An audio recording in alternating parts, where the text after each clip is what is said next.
Здравствуйте, мои дорогие зрители, друзья! Приветствую вас на своем канале.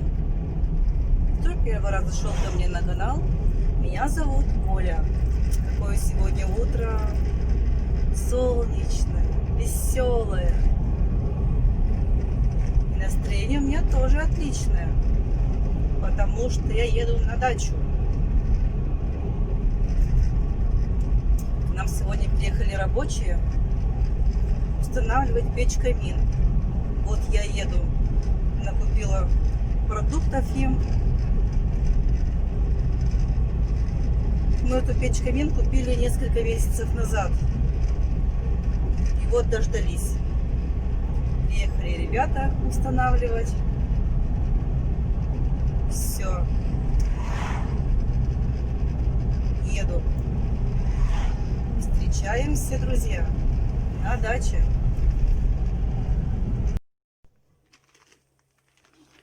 Вот приехали на дачу. И смотрите, что уже ребята успели сделать. Это снаружи. Здесь будет труба выходить, а внутри будет печка стоять. Сейчас вовнутрь зайдем. Видите, везде изоляция.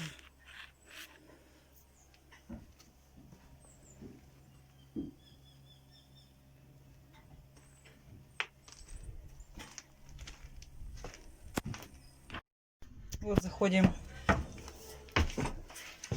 вовнутрь. Вот что пока успели сделать. Вот.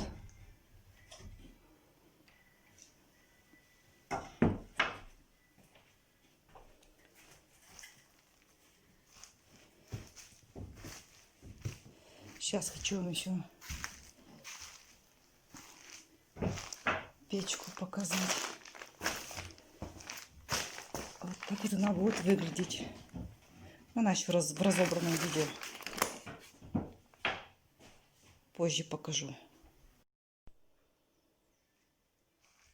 Между бревнами вот это вот называется базальтовое волокно. Сделали везде.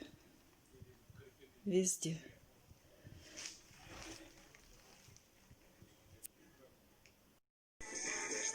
Вот эта часть трубы будет.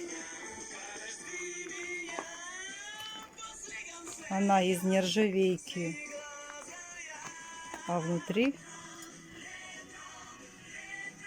базальтовая вата. В Москве 17 часов. Впереди на АТФМ нас ждут трио Рики Боберик, группа Браво и Рейхет.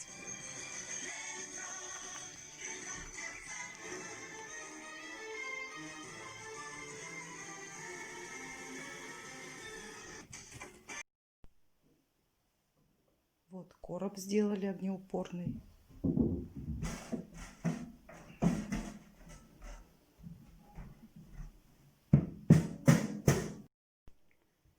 Размеры 1,20 на 90 см.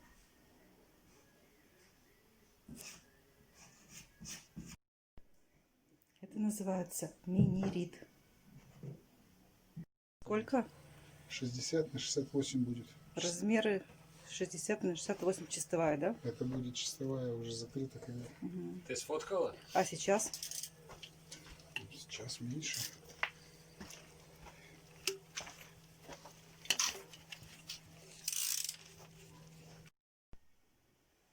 Вот я отъезжала на некоторое время. Смотрите, что сделали.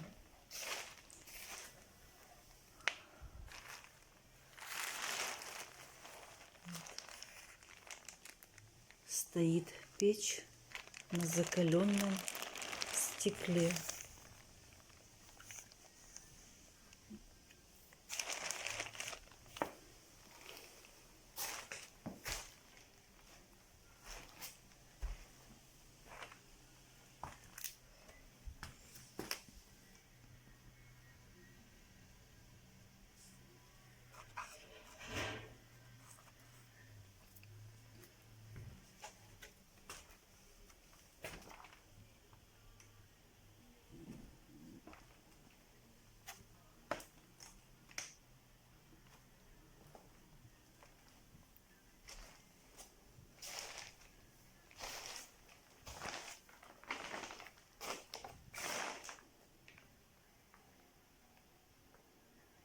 Сейчас дома обойдем, там покажу, что сделали.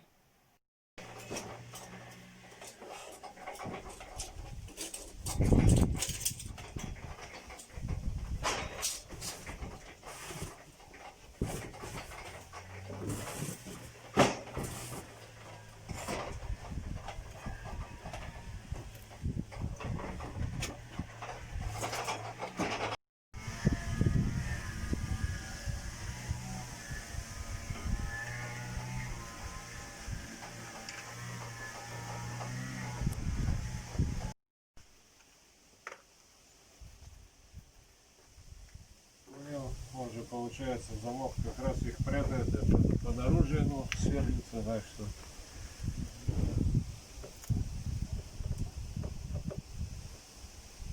более надежно фиксация.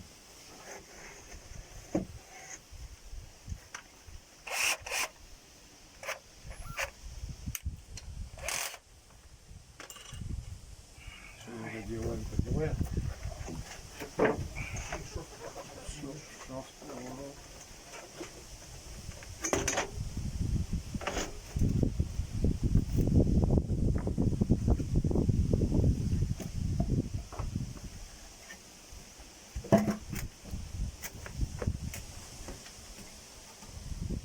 Давай 60 мули, может. Ну давай его делаем. Такой маленький уровень. Да, нормально. Большой не видит. Нет, все шевелится.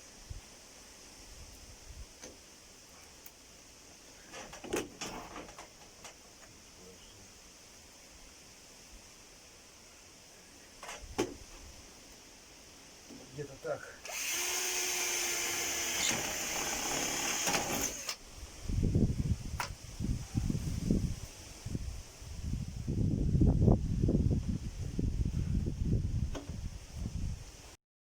Застегивается хомутиками, еще подстраховка. Саморез. Саморез закручивается. Это комплимент от рабочих.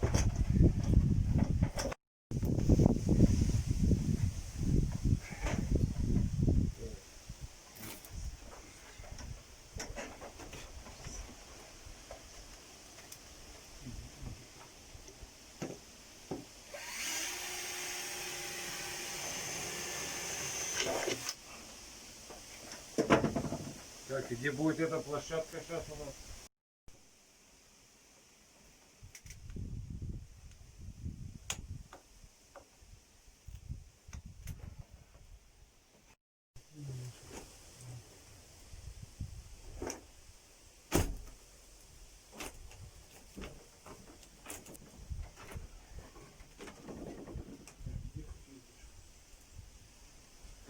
Есть.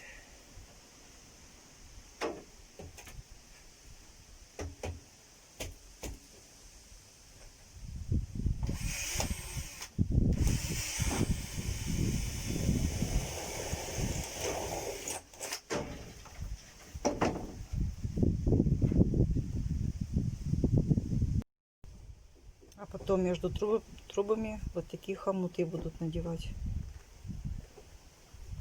Сначала саморезами закручивают, потом вот такие хомуты.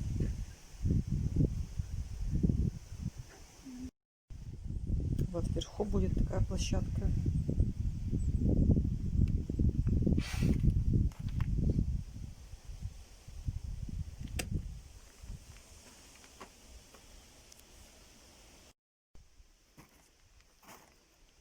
Вот видите, хомут между стыками. Там сначала саморезы закручиваются, как подстраховка, а потом вот такой вот хомут надевается. Вот он. Вот он.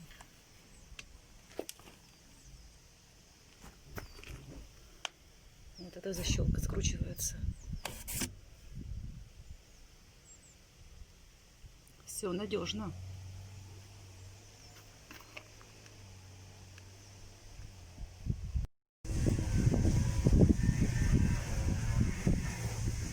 Делают площадку.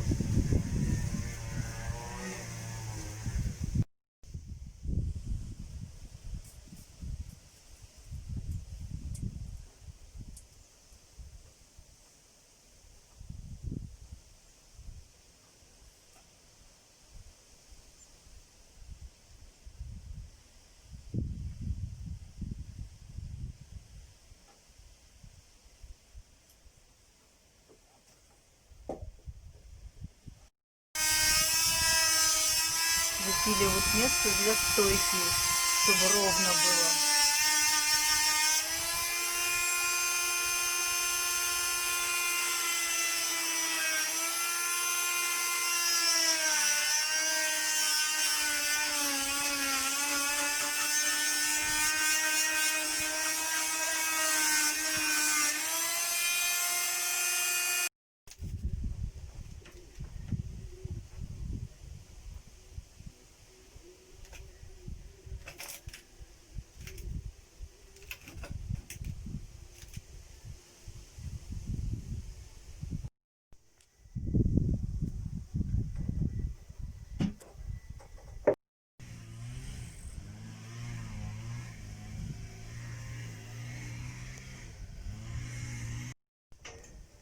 Вот там вверху крепление делают для трубы.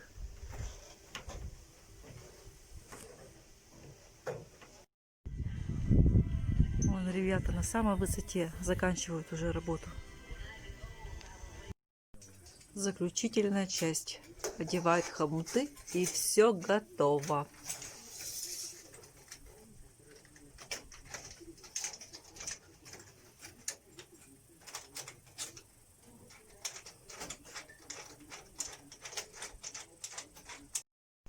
Проверка на прочность.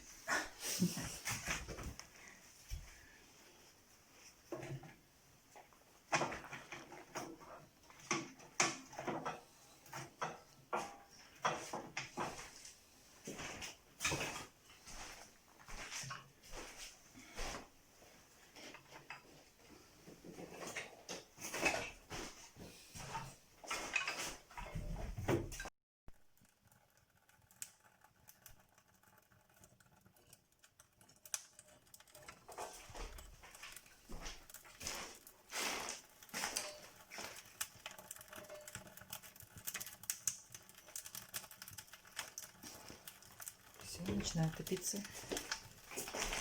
Это кто какой поджигатель. Ну, я смотрю, такие Нужно положения. дверку держать приоткрытой минуту, да? Ну там чуть-чуть, чтобы занялось, немножко гореть начало. Ну, вверх-то я понимаю так, что когда хорошо все разгорится, да, и тогда можно убавлять, когда уже все. Ну, конечно. А, Видите, все равно дымоход еще ну, прогорелся. а низ-то у нас тоже типа воздух-то идет через дверки. Или... Да. Вот здесь вот.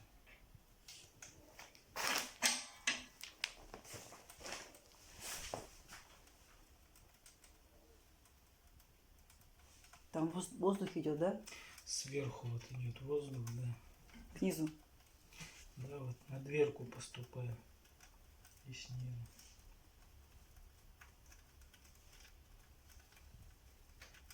И сам дым, соответственно, тоже здесь выходит вверх.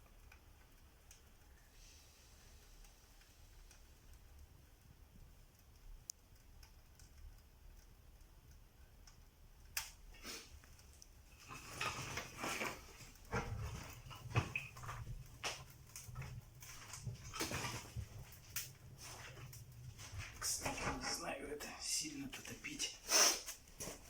Краска подгорать будет еще. Когда нагреется, она будет дымить. Ты хочешь сказать, одна-две топки, что я сел на ее не раскочегаривал, да? Нет, наоборот, надо нормально протопить, чтобы она прогрелась, краска. Она просто Да. краска же высокотемпературная, она будет полимеризоваться и, соответственно, ну такой дым, не дым, как бы пар какой-то, но все равно неприятный. Запашок. Да, то есть окна все равно придется открывать. Угу. Может быть, даже сейчас Протопить ее, да? Лучше, да? ну, прохладнее будет, когда топить соберетесь. Может даже сейчас нагреется. Пойдет порез. Ага. Ну, это я понял, там плюс-минус.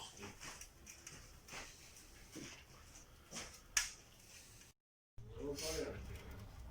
Посмотрю, поэкспериментирую. Ну, где-то, наверное, полчаса надо. Поленьев много туда не надо закидывать, буквально 3 полежка, Да? 4, да. Ну, потому что смысла нету, они просто так же прогорать будут бесполезно. Ага. Вот таких вот, допустим, ну 4 можно, чуть побольше, маленькие. Такие? Да. Вот таких 4 бревна на одну топку. Да? Да, что по мере прогорания будет. Ну это мелочь, конечно. 4-5 вот таких вот щепок. Пожирнее. Нормальных. Ну, примерно нормальных такие, дров, да. Просто 3-4. пламя потише сделать, чтобы оно помедленнее-то и топило. На полную-то они быстро чтобы вылезет. Ну что-то в бумагах написано 2,5-4 килограмма, что ли, дров висит. Прочитать, потом что-то... Чугунная печь Йотл F3.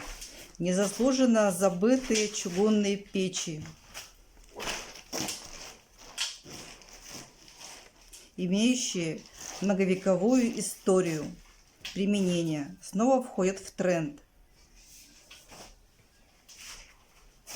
В немалой степени этому способствует продукция, выпускаемая под маркой Йотл фирмы из Норвегии. Мы покупали эту печь в городе Перми по улице Ленина. Магазин называется «Печи и камины». Одним из самых востребованных является F3 TD и F3.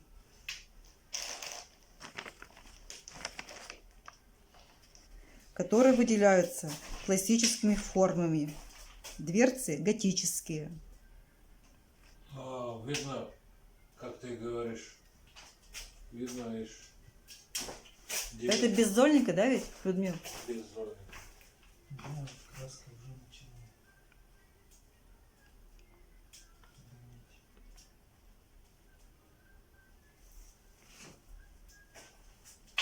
Если нормально протопить, то одного раза достаточно.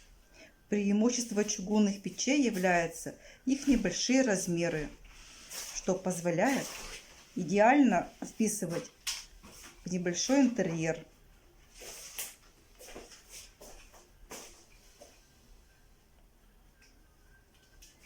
Тем более, что несмотря на большой вес, для них не требуется делать заливку или монтировать отдельный фундамент.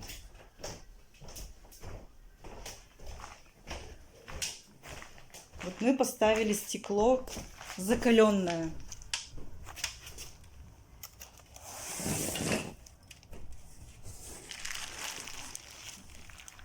А это как называется, что сделали? Резиночку уплотнительную. Уплотнитель, да, силиконовый? Да, чтобы мусор под стеклом не попадал. Чтобы не попадал под стекло мусор. Вот.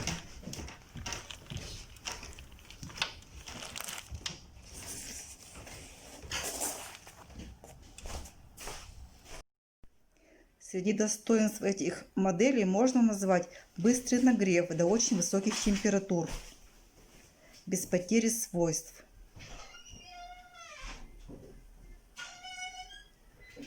Эта печь простая в обслуживании, а также безопасна. Производители несут полную ответственность не только за великолепные технические характеристики изделий, выпускаемых под брендом Йотл, но и за то, что они служат вам длительный срок, без ухудшения своих качеств. Данная фирма единственная в сфере, которая дает гарантию, внимание, на 10 лет. На самом деле, приобретая чугунную печь норвежского производителя, можно быть уверенным, что она послужит не только вашим детям, но и внукам.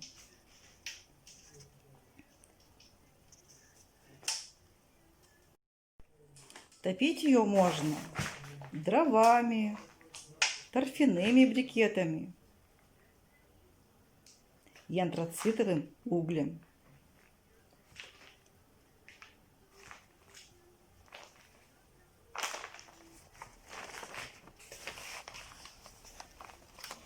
Но вот здесь вот на стенке мы еще сделаем кирпичики красивые. Потом покажем, когда полностью сделаем. Покажем.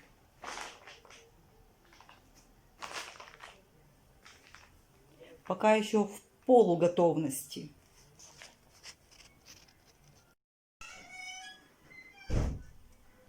Люди строят дома на равнине, много окон и сад у дверей, а тепло пусть хранится в камине, словно память от прожитых дней. В нем огонь, невысокий к тому же, но спасает от холода нас. Словом, в наших домах очень нужен. Он красивый и радует глаз. Сидя в кресле, с бокальчиком виски, на коленях брюнетку держа, вы со счастьем так искренне, близки, что не будут минуты бежать. Что теперь не случится отныне, никуда жизнь не бросит порой, будет музыка вечно в камине, удивлять всех своей красотой. Автор Бонди, 1966.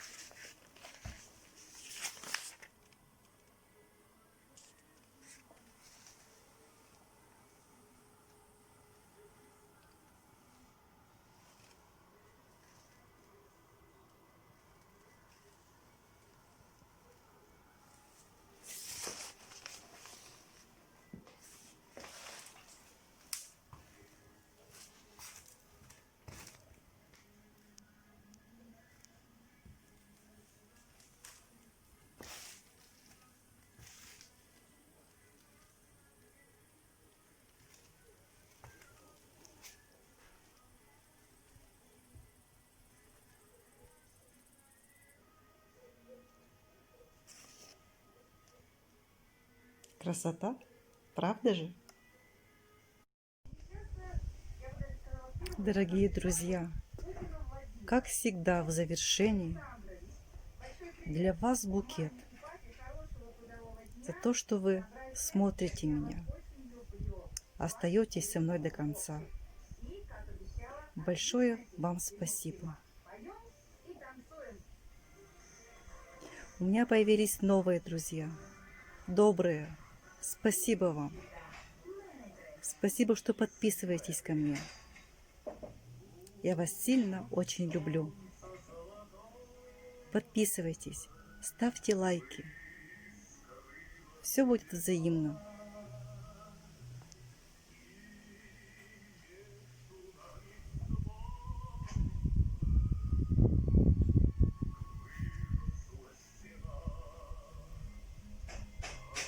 И каждый раз разный букет для вас.